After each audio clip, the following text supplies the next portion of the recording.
नमस्कार दोस्तों, स्वागत है आपका आज के हमारे पॉडकास्ट में। बहुत ही एक खास मेहमान है हमारे साथ, जो दोस्तों आज की इस वीडियो में हम जीएसटी जो रजिस्ट्रेशन होता है ऑनलाइन सेलिंग जो भी सेलर भाई करते हैं और उनको जीएसटी से संबंधित जितनी भी क्यूरीज हैं और जितनी भी चाहे उनको फाइलिंग को लेके हो, जीएसटी रजिस्ट्रेशन में क्या क्या डॉक्यूमेंट चाहिए, और जो भी हमारे सेलर्स भाई चाहे वो इंस्टाग्राम पर सेल करना चाहें या फिर फेसबुक के थ्रू सेल करते हैं या फिर अपनी खुद की वेबसाइट बनाना चाहते हैं या फिर ई कॉमर्स मार्केट प्लेसेस जैसे अमेजॉन, फ्लिपकार्ट या मीशो के थ्रू सेल करते हैं, तो जीएसटी से संबंधित जितनी भी हमारी पास क्यूरी आती हैं वो सारे सवाल हमने इस पेपर में जो है दोस्तों लिख के इस पेपर में दोस्तों हमने सारे लिख लिए हैं।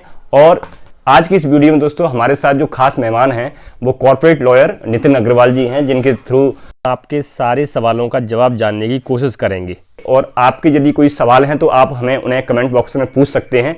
वैसे तो एटमोस्ट ऑनलाइन सेलिंग से संबंधित जितने भी सवाल हैं वो सारे हमने इस पेपर में लिख लिए हैं जो आप लोगों के कमेंट आते हैं।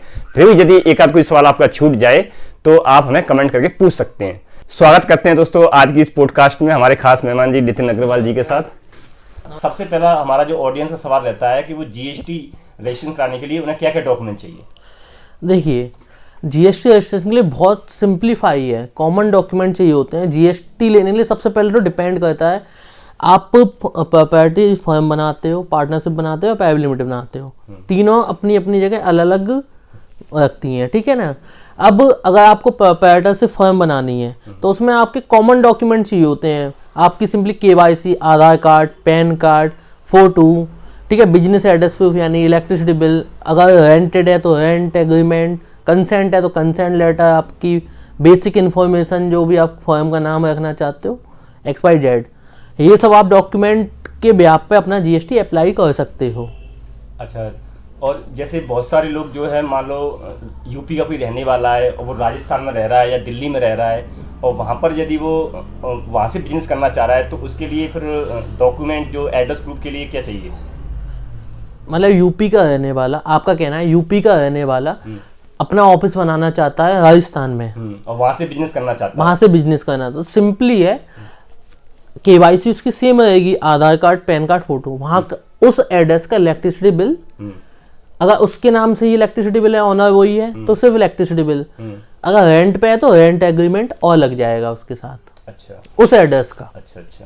और एक और चीज जो जैसे इसमें कोई कंपोजिशन स्कीम है, जैसे ऑनलाइन कोई सेल करना चाह रहा है। ऑनलाइन के लिए नहीं है कंपोजिशन स्कीम। कंपोजिशन स्कीम जो है वो ऑफलाइन के लिए, उसमें जो टैक्स पेयर है वो 1% टैक्स, जो जितनी भी सेल करता है उस पर 1% टैक्स दे के अपना सेल डिक्लेयर कर सकता है और उसमें काम कर सकता है। लेकिन रिटेल के केस में उसमें कंडीशंस हैं कि आप लोकल में ही सेल कर सकते हो, आप होलसेल नहीं कर सकते।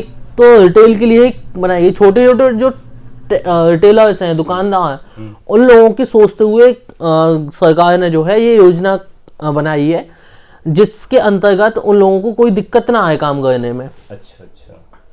अच्छा, लेकिन ई कॉमर्स में क्या होता है, ई कॉमर्स आप नेशनल लेवल पे सेल करते हो और वो भी ई कॉमर्स प्लेटफॉर्म्स का यूज करते हुए, जैसे अमेजॉन है, फ्लिपकार्ट है, मीशो है, इस तरह की प्लेटफॉर्म्स का यूज करते हुए, तो इनके लिए रेगुलर स्कीम में ही जाना पड़ता है।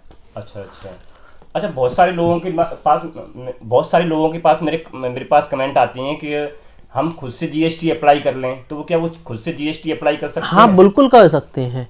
उसके लिए आपको gst.gov.in पे जाना है, वहाँ पे रजिस्ट्रेशन का ऑप्शन होगा, वहाँ पे आके आपको अपनी बेसिक डिटेल फिल करके वहाँ पे एप्लीकेशन सबमिट कर देनी है। उसके बाद जीएसटी अथॉरिटी उस एप्लीकेशन को चेक करेगी, अगर उसको ओके लगती है तो वो आपको अप्रूवल दे देगी, आपके लॉगिन आईडी पासवर्ड मेल आ जाएंगे, उसके बाद आप उस पर काम कर सकते हो।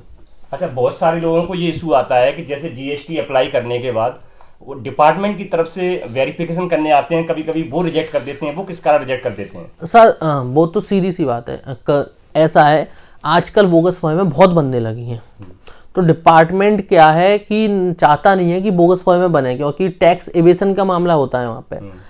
तो उसने उसका सिंपल सा फंडा निकाला है कि भैया अगर आपको कोई जीएसटी रिस्क पैरामीटर के अंतर्गत लगती है तो आप वहाँ पे पहले जाओ, उस प्रेमिसेस को वेरीफाई करो, अगर प्रेमिसेस पाता है तभी आप उसको जीएसटी दोगे, अदरवाइज उसको रिजेक्ट कर दोगे। तो अगर आपका प्रेमिसेस पाता है तो वो अप्रूव करेंगे ना, अब वो अब एड्रेस ही नहीं है। आप भैया डॉक्यूमेंट लगा रहे हो लखन नगर के और आपका वहाँ पे कोई एड्रेस ही नहीं है, तो वो तो रिजेक्ट मांगेंगे ही ना। मतलब जो आपने एड्रेस दिया है केवाईसी में वो एड्रेस वहाँ होना चाहिए। हाँ, बिजनेस प्रूफ में जो एड्रेस दिया है। अच्छा, वो बोर्ड वगैरह भी लगाना है? क्योंकि बोर्ड लगाना मैंडेटरी है, लेकिन अगर आपकी अभी जीएसटी बोर्ड, तो जीएसटी आने के बाद लगेगा ना। हाँ, बोर्ड जीएसटी आने के बाद लगेगा। तो आप जहाँ जो केवाईसी दी है वहाँ पर आपका एड्रेस प्रॉपर होना चाहिए। मतलब ये नहीं कि आपने भैया किसी और के डॉक्यूमेंट पे मुझे काम करना है, मैं इसके डॉक्यूमेंट ऑनलाइन बेचना है। बहुत से लोग यही करते हैं, मैंने देखा है कि बहुत से लोग जीएसटी ले लेते हैं घर के एड्रेस पे या अपने चाचा ताऊ के एड्रेस पे, वहां पे कोई सेटअप नहीं बिठाते हैं, फिर बाद में वेरिफिकेशन होते हैं, उनकी एप्लीकेशन रिजेक्ट हो जाती है। मतलब होते वो जेन्युइन ही है, लेकिन वो ये गलती कर देते हैं कि वो एक्चुअल में ऑफिस नहीं बनाते हैं वहां पे। अच्छा, ये बताइए सर कि जो जीएसटी जो है कितने दिन में अप्लाई करने के बाद कितने दिन में लगभग मिल जाता है? देखिए, अब जो है इस समय जो है 13 डेज का प्रोसेस है कि अगर आपने जैसे जीएसटी अप्लाई की तो डिपार्टमेंट को 30 डेज के अंदर अप्रूवल करना है, नहीं तो डीम्ड अप्रूव हो जाएगा। इन केस डिपार्टमेंट क्वेरी लगाता है तो 30 डेज और प्लस हो जाते हैं। अच्छा। बस इतना है। मतलब जो है लगभग 2 वीक्स के अंदर आपको जीएसटी मिल जाता है। 2 वीक्स नहीं, 2 महीने का टाइम होता है, मतलब 1 महीने का टाइम होता है, लेकिन डिपार्टमेंट हफ्ते से 1 से 2 वीक के अंदर दे देता है नॉर्मली। कभी कभी टाइम भी लग जाता है। अच्छा, चलो मान लो जीएसटी जैसे हमने अप्लाई किया और जीएसटी नंबर हमारे पास मिल भी गया, तो जीएसटी मिलने के बाद तो क्या जो जीएसटी फाइलिंग करते हैं तो वो कितने तरह की ई कॉमर्स में होती है? मतलब जीएसटी मंथली होती है, कोई 3 महीने वाली, या कितनी? सर, मंथली या क्वार्टरली ऐसी कोई अलग से फाइलिंग नहीं होती। टैक्स पेयर का क्या है, अगर आप टैक्स पेयर पर डिपेंड करता है और टर्नओवर लिमिट है वहाँ पे। आप चाहें तो क्वार्टरली फाइलिंग ऑप्टेड कर सकते हैं, आप चाहें तो मंथली। लेकिन मंथली ई कॉमर्स वाले इसलिए ऑप्टेड करते हैं कि उनको मंथली में इजीली रहता है फाइल करना। क्वार्टरली में उनको पहले मंथली डाटा डाउनलोड करना, फिर उसको कंबाइन करना, फिर फाइल करना। अच्छा। वो सब चीज़ें होती हैं। अच्छा। ठीक है ना। और ऐसा कुछ नहीं है। हाँ, फॉर्म उसमें 3 फॉर्म मैंडेटरी हैं जो जाते ही जाते हैं। तो ऑफलाइन वालों के लिए तो 3B और 1 जीएसटी या 3B और जीएसटी या 1 हर महीने जाते हैं। इधर एक फॉर्म प्लस हो जाता है जीएसटी में, टीसीएस रिटर्न, क्योंकि 0.5% टीसीएस इस समय कटता है। अच्छा, e commerce website, e commerce से के थ्रू आप जो भी सेल करते हो, जैसे अमेजॉन, फ्लिपकार्ट, ये आपका 0.5% टीसीएस काटते हैं हर सक्सेसफुल सेल पे, हर सेल पे। हाँ, हर सेल पे, सक्सेसफुल सेल पे। हाँ, जो नेट सेल हो गई आपकी। चलो ठीक है। हाँ। अब उसको आपको क्लेम करना है तो उसके लिए टीसीएस रिटर्न और फाइल करना हो तो वो मंथली बेसिस पे फाइल होता है। अच्छा, तभी तो आपके कैश लेजर में आएगा वो पैसा। अच्छा, मान लीजिए कि जैसे कोई सेलर है जिसकी जो है कोई सेल नहीं हुई, उसके परचेजिंग बिल है, तो क्या फिर कोई सेल यदि महीने, 2 महीने या 3 महीने नहीं होती है तो फिर उसका फाइलिंग फिर भी करना कंपलसरी है क्या? हाँ, नील के केस में भी फाइल करना मैंडेटरी है, नहीं तो नील के केस में भी 20 रुपये दिन और 500 रुपये मैक्सिमम पर मंथ की पेनल्टी है। मतलब जिसकी सेल चाहे वो आए या नहीं आए, उसे जो है जीएसटी रिटर्न फाइल करना मैंडेटरी है, अगर आपने जीएसटी ऑब्टेन कर लिया है तो। अच्छा सर, जी बताइए, अगर नहीं करते तो आप डिफॉल्टर माने जाओगे। अच्छा सर, जी बताइए, जैसे कोई हमारा सेलर है, वो जीएसटी का रजिस्ट्रेशन करना चाहता है, लेकिन अभी तक उसने प्रोडक्ट सर्च नहीं किया, वो क्या प्रोडक्ट सेल करना चाहता है। पहला उसका स्टेप रहता है कि भाई पहले मैं जीएसटी का सर्टिफिकेट जो है जीएसटी नंबर ले लूं, जिससे मैं अमेजॉन, फ्लिपकार्ट नहीं, तो देखिए कुछ बेसिक प्रोडक्ट तो उसको सोच के रखने पड़ेंगे। वहाँ पे कुछ HSN तो हमें एप्लीकेशन, जब आप रजिस्ट्रेशन के लिए अप्लाई करते हो तो वहाँ पे कुछ HSN आपको देने पड़ते हैं प्रोडक्ट के कि भैया इस HSN में, इस प्रोडक्ट में हम काम करेंगे। बाकी आप फ्यूचर में बाद में चेंज करना चाहो या कुछ नए प्रोडक्ट ऐड करना चाहो, वो एक अलग बात है। अच्छा जी बताइए, जब जीएसटी में बहुत सारे सेलर्स ऐसे होते हैं जो सेविंग अकाउंट है उसके थ्रू अप्लाई कर सकते हैं जीएसटी, या उसके लिए करंट अकाउंट ही चाहिए शुरू से? देखिए, पहली बात तो स्टार्टिंग में जब जीएसटी आई थी तब बैंक अकाउंट का ऑप्शन रजिस्ट्रेशन की एप्लीकेशन में होता था। अच्छा। आज के टाइम में बैंक अकाउंट का ऑप्शन नहीं है रजिस्ट्रेशन की एप्लीकेशन में। जब आपका रजिस्ट्रेशन आ जाता है उसके बाद 45 डेज का टाइम दिया हुआ है डिपार्टमेंट ने कि आपको बैंक अकाउंट अपडेट करना है। जब तक आपके पास समय होता है कि आप करंट अकाउंट खुलवा सकते हो। अच्छा। या फिर दूसरी कंडीशन ये है कि आपका GSTR-1 की फाइलिंग की डेट आने से पहले आपको करना है अपडेट। ठीक है, तो आप उतने टाइम में अकाउंट खुल जाता है। ठीक है, तो इसलिए उन्होंने टाइम दे दिया है, क्योंकि लोगों को ये दिक्कत आती थी कि पहले सेविंग अकाउंट ऐड होता था, फिर उसको करंट अकाउंट खुलवा के चेंज करना पड़ता था। अब वो प्रॉब्लम ही खत्म कर दी इन्होंने। अच्छा अच्छा, चलिए।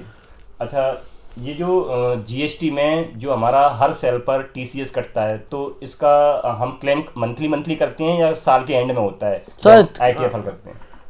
सर आईटीआर में टीडीएस कटता है, जीएसटी में टीसीएस कटता है। ई कॉमर्स में 0.01% टीडीएस कटा है आज के समय में इनकम टैक्स में, जो ई कॉमर्स प्लेटफॉर्मों को काटना है। सेक्शन 194 में 0.1% टीडीएस कटता है और 0.5% टीसीएस कटता है, जो कि जीएसटी में कटता है। दोनों अलग हैं। अच्छा, जब हम क्लेम करेंगे अब तो आईटीआर क्लेम अलग होता है टीडीएस? हाँ, अब वो 0.1% जब आप अपना आईटीआर फाइल करोगे तो आपका जो टीडीएस है, या तो आपकी इनकम टैक्स की लायबिलिटी बननी है, वहां एडजस्ट हो जाएगा। अगर आपका रिफंड बनना है तो वो आपको वापस मिल जाएगा, आपका एक्सेस डिपॉजिट है तो। अच्छा, ठीक है ना, जब आप आईटीआर फाइल करोगे। और जो टीसीएस है, वो हर महीने आप टीसीएस का रिटर्न आपको फाइल करना है जीएसटी में, तो वो आपकी कैश लेजर में आ जाएगा। तो आप अपनी लायबिलिटी से भी एडजस्ट कर सकते हो। अगर आपका एक्सेस है तो आप फंड की एप्लीकेशन लगा के डिपार्टमेंट से मांग सकते हो। अच्छा, वो दोनों कंडीशन है।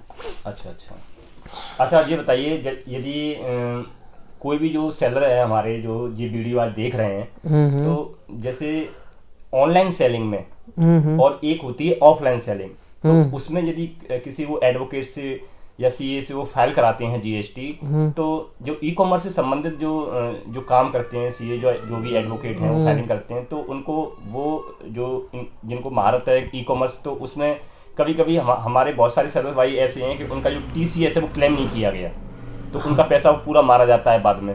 तो वो देखो, जीएसटी का टीसीएस की फाइलिंग भी बाद में हो सकती है, उसकी कोई ड्यू डेट नहीं दी है डिपार्टमेंट ने।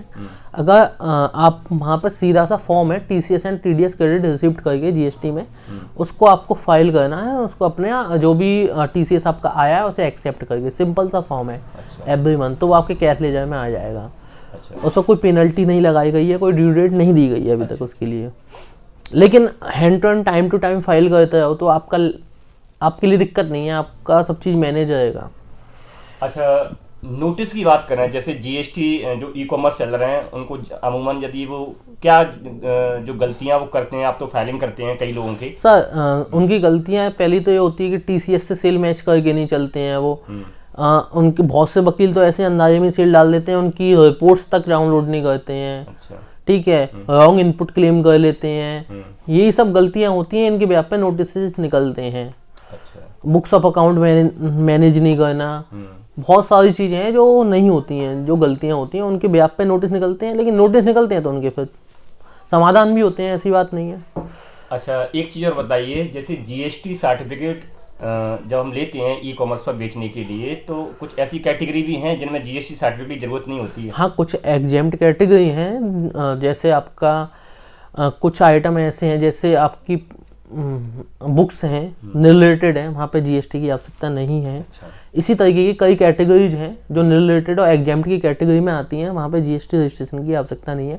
आप अपने पैन कार्ड के ब्याह पे अमेजोन या फ्लिपकार्ट किसी पे भी अकाउंट चालू करके ऑल ओवर इंडिया सेल कर सकते हो। अच्छा, क्योंकि वहाँ जीएसटी मैंडेटरी नहीं है। अच्छा, ई कॉमर्स में जो जैसे कंपोजिशन स्कीम भी है कोई, जैसे मतलब कंपोजिशन स्कीम के बारे में आपको हमने पहले भी बताया था कि कंपोजिशन स्कीम रिटेलर्स के लिए, ऑफलाइन वेंडर्स के लिए, ना कि ई कॉमर्स के लिए। आप बता रहे थे कुछ इंट्रास्टेट करके, वो कंपोजिशन स्कीम नहीं है, उसमें जीएसटी लेने की आवश्यकता नहीं है। उसमें आप ई कॉमर्स में सेल कर सकते हैं। उसमें आपका कोई 40 लाख वाली लिमिट है गुड्स की, उसमें आप इंटर स्टेट के अंदर विदाउट जीएसटी सेल कर सकते हैं पर एनम 40 लाख तक के अंदर की सेल की। इंटर स्टेट मतलब कि आपका सेम स्टेट। अच्छा, जैसे आपका लोकल स्टेट, यदि मैं यूपी से सेल कर रहा हूँ तो यूपी में ही सेल कर सकते हैं, अदर स्टेट में सेल नहीं कर सकते बिना प्रोडक्ट है वो यूपी में ही सेल होंगे। वो भी नई स्कीम अभी लेके आई है कुछ महीने पहले ही सरकार। अच्छा, ठीक है ना, उसके अंदर आप यूपी के अंदर ही यूपी से सेल कर सकते हैं। आप बाहर सेल करोगे तो आपको जीएसटी मैंडेटरी हो जाएगी। अच्छा अच्छा अच्छा। अच्छा, एक चीज और बताइए, जैसे जब भी कोई सेलर सीए से अपना जीएसटी रिटर्न फाइल कराता है, तो उसे वो सारा क्या क्या डाटा उसे देना होता है? सर, अपनी सेल परचेज देनी होती है, सिंपल सा है। जीएसटी में तो सेल जाती है आपकी, आईटीसी क्लेम होती है, दो ही चीज़ें। अब जैसे हमारे बहुत सारे सेलर्स ऐसे होते हैं जो खुद जो है काम नहीं करते, अगर मतलब कोई जो एडवोकेट है वो डायरेक्ट उनका डाटा ले ले, उसको वो एक्सेस दे दें, वो सब होता है। वो तो आप अपनी लॉगिन आईडी पासवर्ड पैनल्स की दे दीजिए, वो निकाल लेंगे, सिंपल है जी। ई कॉमर्स में तो सारा डाटा ऑनलाइन है। अच्छा, मतलब जैसे मैं सेल करता हूँ और मैं हर महीने वो सेल परचेज डाउनलोड करके आपको ना दूं, यदि मैं आपको यूजर परमिशन दे दूं तो आप जो है हाँ, हम निकाल के और आप खुद ही फाइल कर देंगे, क्लाइंट को कोई दिक्कत नहीं है उस चीज़ के लिए। अच्छा। एक बहुत ही कॉमन सवाल जो हमारे जो ऑडियंस पूछती है कि यदि मेरे पास जीएसटी है यूपी से या फिर किसी एक पार्टिकुलर से, जैसे कोई राजस्थान से सेल कर रहा है या कोई महाराष्ट्र से सेल कर रहा है, लेकिन अमेजोन की जो एफबीए के थ्रू यदि वो सेल कर रहा है, जैसे अमेजोन के एफबीए के जो वेयर हाउस है साउथ में भी है, नॉर्थ में, ईस्ट में, तो वो चाहता है कि अपने प्रोडक्ट वो सब जगह एफबीए से सेल करना, एफबीए के थ्रू, तो उसे जीएसटी अलग अलग लेने की जरूरत पड़ेगी या उसी जीएसटी से काम हो जाएगा? देखिए, जैसे कोई सेलर है, टैक्स पे आया कोई, ठीक है, अब वो जैसे सेल करता है आपका यूपी से, तो यूपी में कोई वेयर हाउस बनाता है तो उसी जीएसटी पे उसका वेयर हाउस का एड्रेस ऐड हो जाएगा। लेकिन अगर उसको राजस्थान में वेयर हाउस लेना है, वेस्ट बंगाल में लेना है, महाराष्ट्र में लेना है, ठीक है, और किसी स्टेट में लेना है, समझ रहे हो ना आप, तो उसको फिर उस स्टेट का रजिस्ट्रेशन लेना पड़ेगा, क्योंकि स्टेट चेंज हो जाता है वहाँ पे, ठीक है ना, तभी वो वहाँ पे वेयर हाउस ले पाएगा, क्योंकि उसको वहाँ पे एडिशनल प्लेस ऑफ बिजनेस उसी जीएसटी में ऐड करना होगा। यानी कहने का मतलब ये है कि जीएसटी में यदि महाराष्ट्र का वेयर हाउस यूज करना चाह रहा हूँ तो महाराष्ट्र का जीएसटी लेना होगा। तो मतलब आपको जैसे अब ये बताइए कि मुझे वहाँ एड्रेस मतलब एड्रेस ऐड कराने के लिए मेरे को क्या करना पड़ेगा? वहाँ या तो ऑफिस खोलना पड़ेगा, हाँ पहले आपको उसमें इन्वेंस, हाँ पहले आपको वहाँ पे ऑफिस खोलना पड़ेगा, उस ऑफिस एड्रेस पर जीएसटी लेना पड़ेगा, उसके बाद फिर आप एडिशनल प्लेस ऑफ बिजनेस वहाँ पे ऐड कर पाओगे। तो मैं इसमें एक पॉइंट ऐड करके बता रहा हूँ, यदि आप वहाँ कोई ऑफिस नहीं लेना चाहते हैं, अपना खर्चा एडिशनल नहीं बढ़ाना चाहते हैं, तो कुछ ऑनलाइन वेबसाइट हैं जो आपको डिजिटल एड्रेस प्रोवाइड कराती हैं। वो ईयरली कुछ चार्ज देती हैं, तो वो आपको एक एड्रेस दे देंगी, वहाँ पर आपका एड्रेस पूरा मेंशन होगा, लेकिन उसमें कुछ ऐसा वो नहीं रहेगा, जैसे ग्राउंड में कोई ऑफिस नहीं रहता है, लेकिन आपको वर्चुअल एड्रेस दे देती हैं, तो वो आप जीएसटी में ऐड करके वहाँ का जीएसटी ले सकते हो वर्चुअल एड्रेस के थ्रू। वर्चुअल एड्रेस के थ्रू आप जीएसटी में फिर ऐड करा सकते हो। वो वर्चुअल एड्रेस वाला पैटर्न है, उसमें क्या है कि कुछ कंपनीज ऐसी हैं ऑल ओवर इंडिया, वो इसीलिए काम करती हैं कि ये ई कॉमर्स सेलर्स हैं, उन लोगों को क्या दिक्कत होती है, अलग अलग स्टेट में वेयर हाउस के लिए जीएसटी लेना होता है, तो वो क्या है कि वर्चुअल एड्रेस सर्विस प्रोवाइड करती हैं, ठीक है ना, उनका बिग स्पेस में वेयर हाउसेज होते हैं, तो वहाँ पे आपको अलग अलग ऑफिसेज के थ्रू आपसे रेंट लेती हैं, वहाँ का एनुअल रेंट लेती हैं, वो आपको एड्रेस देती है, वहाँ का रेंट एग्रीमेंट, जो भी आपको बिजनेस सपोर्टिंग डॉक्यूमेंट है वहाँ से आपको प्रोवाइड कराती हैं, उसके ब्याज पे आप जीएसटी ऑब्टेन कर सकते हो वहाँ के एड्रेस पे। उसके बाद आप एडिशनल प्लेस ऑफ बिजनेस जो आपका एपीओबी होता है, फ्लिपकार्ट, अमेजॉन, मीशो, जिनमें भी जो भी ई कॉमर्स प्लेटफॉर्म है, वहाँ पे आप ले सकते हो, वहाँ से आप काम स्टार्ट कर सकते हो। Do and need separate GST registration का रजिस्टर्ड, ये तो इसी से कवर हो गया है ना। और ये वाला what are the penalties for not registering under GST while selling on online? Penalty क्या पूछो? यदि आप यदि कोई जीएसटी में रजिस्ट्रेशन करके सेल नहीं कर रहा है, मतलब वो विदाउट जीएसटी अगर सेल कर रहा है, तो उसके ऊपर यदि कोई जांच होती है तो उसका क्या पेनल्टी लग सकती है? देखिए, अगर देखिए व्हाट्सएप के थ्रू डिपार्टमेंट क्या है, सबसे पहले तो आपका स्टेटमेंट चेक करेगा कि आपके पेमेंट रिसीव कितना है साल का, ठीक है ना। डिपार्टमेंट देखेगा कि अगर आप जो एग्जेम्पशन लिमिट है जीएसटी लेने के लिए उसके अंदर हो तो आपको कोई नोटिस नहीं भेजेगा, ठीक है। लेकिन वो पॉइंट तब आते हैं जब डिपार्टमेंट की नज़र में आप आते हो, स्क्रूटनी आती हैं, ठीक है ना, या कोई कंप्लेंट कर देता है आपकी, तो उस केस में डिपार्टमेंट आपको नोटिस भेज के आपसे स्टेटमेंट मांगता है। उसके बाद अगर आपका टर्नओवर उस लिमिट से ऊपर पहुंचता है तो वो आप पे जो आपके प्रोडक्ट की टैक्स लायबिलिटी बनती है, मतलब 18% टैक्स है, वो प्लस इंटरेस्ट प्लस पेनल्टी आप पे एप्लीकेबल कर देगा। जितना टैक्स होगा उसकी 100% पेनल्टी और 18% पर एनम के हिसाब से इंटरेस्ट।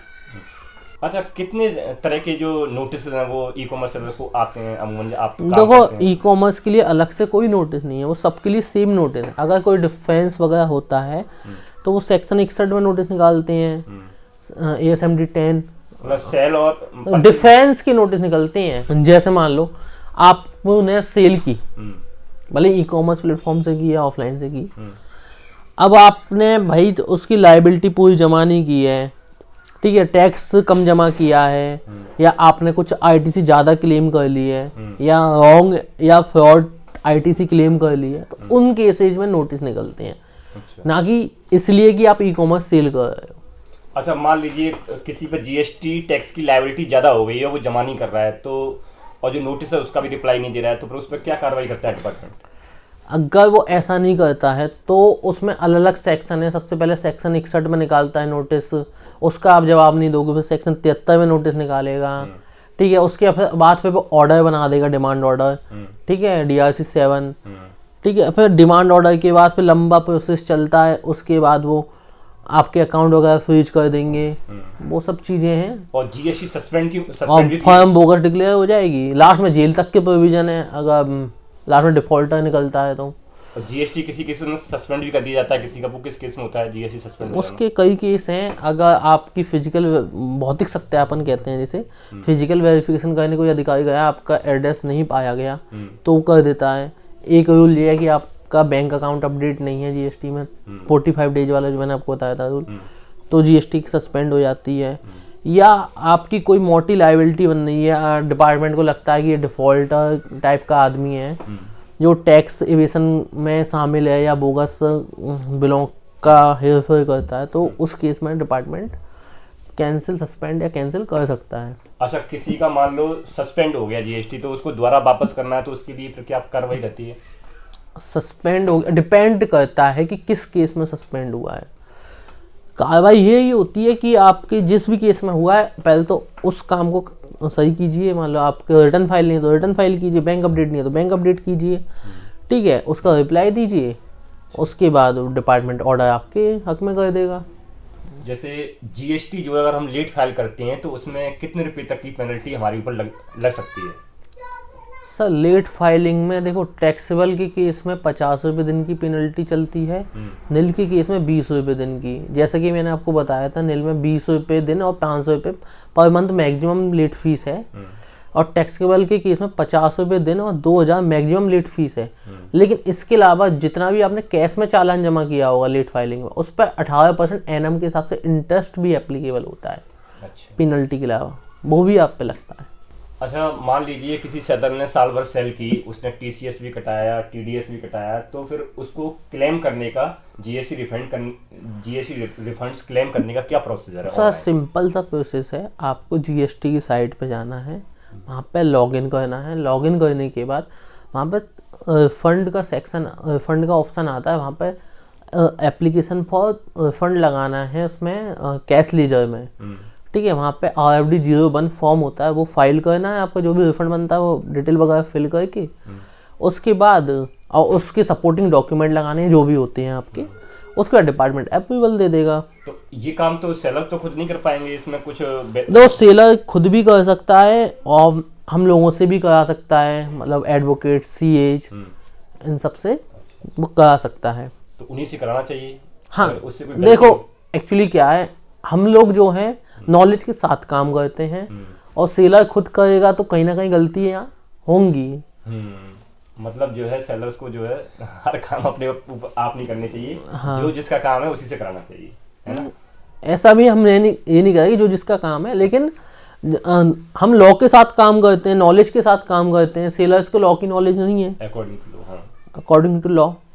जैसे कोई सेलर सेल कर रहा है, चाहे वो अमेजोन पे करे या फ्लिपकार्ट पे करे या मीशो पे करे, और उनका जो सी है सेलर का या एडवोकेट जो भी उनसे वो फाइलिंग करा रहे हैं, वो उनसे कहता है कि भाई हमें आपने जो भी सेल की है उसकी इनवॉइसिंग हमें दो, तो वो इनवॉइसिंग क्या ये फ्लिपकार्ट, अमेजोन, मीशो ये प्रोवाइड करती हैं? बिल्कुल प्रोवाइड करते हैं। आप इनके पैनल पे जाइए, वहाँ पे आपको इनवॉइसेज, वहाँ पे टैक्स रिपोर्ट, वहाँ पे सेलर फी इनवॉइस सब आपको अवेलेबल मिल जाएगा। वहाँ से आप डाउनलोड कर सकते हैं, अपने CA को प्रोवाइड कर सकते हैं। नहीं, जैसे मैं सेल करता हूँ तो आप जो है मेरी फाइलिंग करते हैं, तो आप तो खुद ही पूरा डाटा मेरा जीएसटी से ले लेते हैं, तो मुझे आपको डाउनलोड करके कुछ देने की हाँ, तो आप लॉगिन आईडी पासवर्ड भी दे सकते हो CA की, भैया अपना आप निकाल लो। अगर CA कहता है कि हम नहीं निकाल पा रहे तो आप निकाल के दे सकते हो वहाँ पर डाउनलोड करके। लेकिन शायद आप मीशो का मेरे से मांगते हैं रिपोर्ट। नहीं, मीशो का भी पैनल से डाउनलोड, सबका डाउनलोड हो जाता है। अगर आपने लॉगिन आईडी पासवर्ड हमें दिए हैं तो हम भी लॉगिन आईडी पासवर्ड एक तो होता है, लॉगिन आईडी पासवर्ड जो फ्लिपकार्ट सेलर अकाउंट की, हाँ सेलर अकाउंट्स के, या फिर वो यूजर एक अमेजोन में तो है प्रावधान कि आप सीए को जो यूजर है वो मैनेज कर सकते हैं, वहाँ आप जो है अपनी क्रीडेंशियल किसी को ऑथराइज कर सकते हैं। वो तो अमेजोन में है, वो अलग अलग पैटर्न है, मतलब सीधा सा वहां से आपको डाटा मिल जाएगा, आपको मिल जाए। हाँ डाटा आपको वहाँ पे ऑप्शंस हैं, डाउनलोड कर सकते हो, सिंपलीफाई है वहाँ पे। अच्छा, तो दोस्तों आपकी जीएसटी से संबंधित जो भी आपकी क्यूरीज थी वो सब हमने पेपर में लिख ली, और एडवोकेट साहब से हमने जो है नितिन अग्रवाल जी से सारी जो है एक एक करके उन पर सारे जो जवाब हमने लेने की कोशिश की। यदि आपका कोई सवाल छूट गया हो या आपकी कोई क्यूरी हो तो वो आप हमें कमेंट करके पूछ सकते हैं। डिस्क्रिप्शन में हम इनका नंबर डाल देंगे, या आप इनसे कोई सवाल पूछना चाहते हैं डायरेक्ट इनसे कांटेक्ट कर सकते हैं। इनकी खुद की भी अपनी वेबसाइट है, उसका भी हम लिंक जो है डिस्क्रिप्शन में डाल देंगे। आप इनकी डायरेक्ट लिंक पर क्लिक करके आप इनसे कॉन्टैक्ट कर सकते हैं। आप इंडिया के किसी भी स्टेट में रहते हैं, यदि आप इनसे अपना काम कराना चाहते हैं, जीएसटी फाइलिंग से लेके GST, trademark, income tax return file कराना है, सारे काम जब इनका है, इनका यही काम है, इनका हम डिस्क्रिप्शन में सारा लिंक दे देंगे। तो मैं भी इन्हीं से ही कराता हूँ। या इसके अलावा आपकी जो भी क्यूरी है या जो भी कोई आपका सवाल है जो आपका छूट गया हो ई कॉमर्स से संबंधित जीएसटी के बारे में, तो आप हमें कमेंट करके पूछ सकते हैं। और दोस्तों आपसे एक रिक्वेस्ट है, यदि आपने अभी तक हमारे यूट्यूब चैनल ई कॉम मानवी को सब्सक्राइब नहीं किया है तो प्लीज़ दोस्तों चैनल को सब्सक्राइब कर दीजिए। वीडियो आपको अच्छी लगी हो तो लाइक कर दीजिए। Thank you very much.